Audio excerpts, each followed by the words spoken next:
Urdu productions میں خوش آمدید۔ السلام علیکم۔ یہ ویڈیو اللہ کی محبت سے تقدیر بدل جانے کے بارے میں ہے۔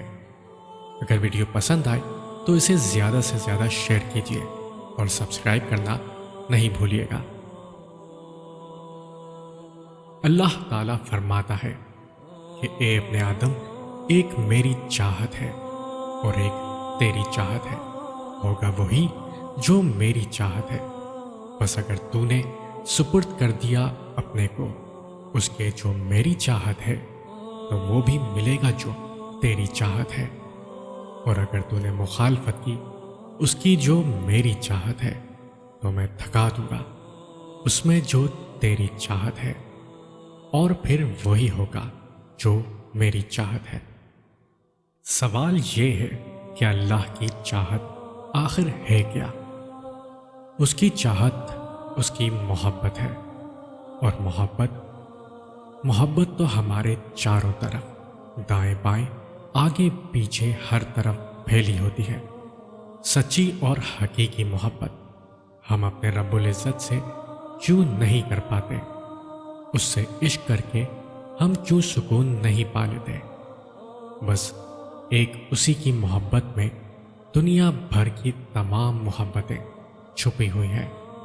جو سکون ہم اپنے رب العزت کی محبت میں حاصل کرتے ہیں وہ کسی اور شے کی محبت میں ہرگز نہیں پا سکتے۔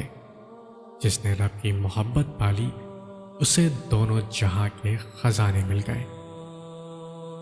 اور جانتے ہیں جسے اللہ تعالیٰ اپنی محبت دیتا ہے اسے پھر کسی اور چیز کی خواہش نہیں ہوتی، اور جسے وہ دنیا دیتا ہے اس کی خواہش بھوک بن جاتی ہے، کبھی ختم نہیں ہوتی۔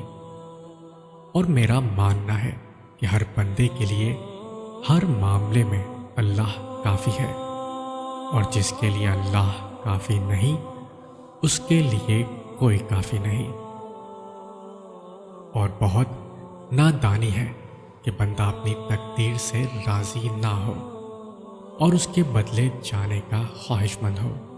مزید بدقسمتی یہ ہے کہ وہ اللہ سے زیادہ خود کو اپنا خیر خواہ سمجھے۔ اور جانتے ہیں انسان کی خواہشات سے اللہ کو دلچسپی نہیں ہے۔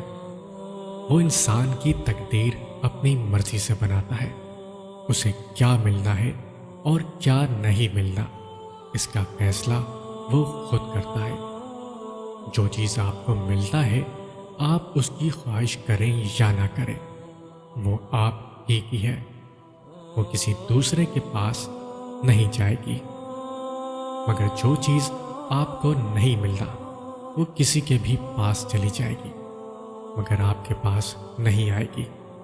انسان کا مسئلہ یہ ہے کہ وہ جانے والی چیز کے ملال میں مبتلا رہتا ہے، اور آنے والی چیز کی خوشی اسے مسرور نہیں کرتی۔ اس لیے اللہ پر اور اللہ کے فیصلوں پر بھروسہ رکھیے، اس نے آپ کی تقدیر میں سب سے بہتر لکھا ہے۔